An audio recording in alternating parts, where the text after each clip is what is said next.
вечерва во 23 часот стартува трката на 110 км.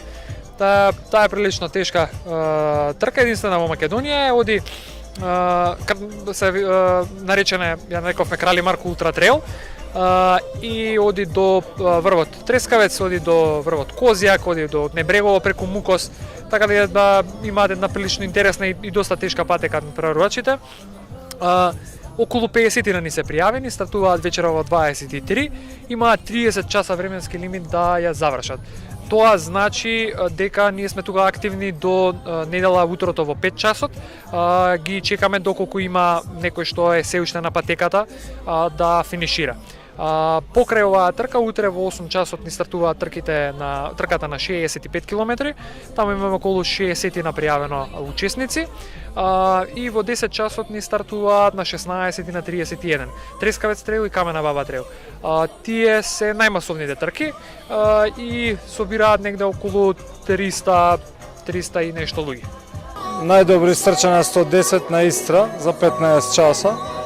Па се надевам на некое такво време и вечера, тоест овој викендов. Што е потребно и колку време треба човек да се подготви за да може да се занимава со планински маратон? Потребно е постепено да се преиде од полумаратон, маратон, па да се премине на полога дистанца. Потребен е полог временски период, значи некаде 10-11 месеци за да се спреми добро човек за еден ултрамаратон. По седми пат се одржува Крали Марко Трейлс. Тоа е ултрамаратон кој се случува во нашиот град и мислам дека ова е еден од највеличанствените спортски настани кои се случуваат во текот на годината. Има преку 500 учесници од 22 земји кои ќе се надпреваруваат во 5 различни трки. Трките се напорни, меѓутоа има спрема километражата, имаме поголеми трки од 120-60 км, ала по малите трки можат да учествуваат ентузијасти и исто така се вклучени и деца од основните и средни училишта од нашиот град. Ова трка Крали Марко Трейлс или ултрамаратон е еден од многуте настани кои се случуваат во текот на годината, поврзан со екстремните алтернативни спортови. Навистина се прави со ова трка голема промоција на Прилеп и на Македонија, на секаде во светот, а Прилеп со овој настани и многуте други настани стануваат центар на екстремни спортови во овој дел на Балкан. Јас сум 4 пати тука. Како ја оценувате стазата? Па сега трчам оваа стаза 31 км, прекрасно. Па и за мои години по не е толку брза. Прекрасно. Меѓутоа не одиме за стазата овде, доаѓаме за друштвото. Што ве привлекува кај планинското трчање?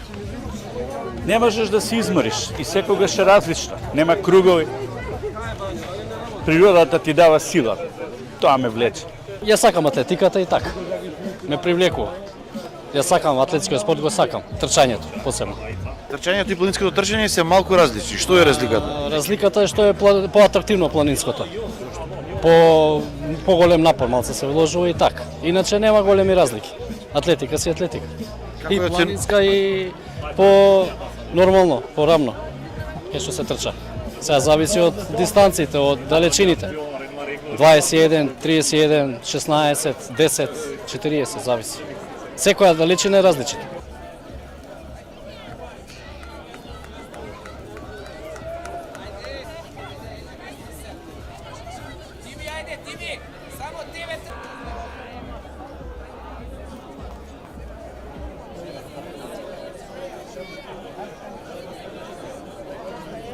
Почнеме седмото поред издание на Крали Марко Трейлс. Седма година поред, 5 трки. Она што е ново оваа година, како што обично налага протоколот, еве да ги поздравиме сите оние кои што ни помогнаа и малку тишина.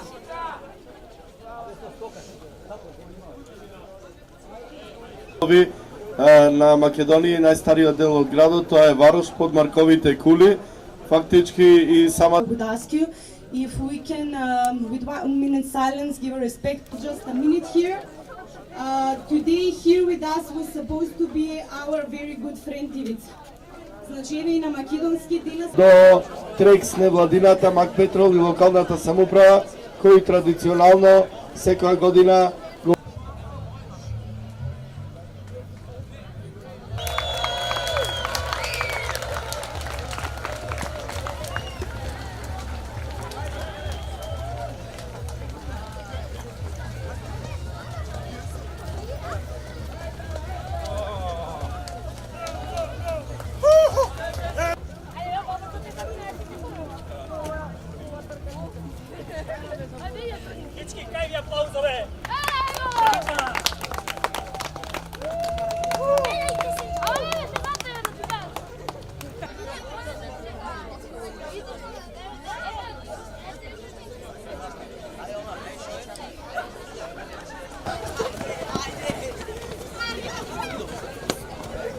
тръгвам сега. Че ти се правим за 5 минути.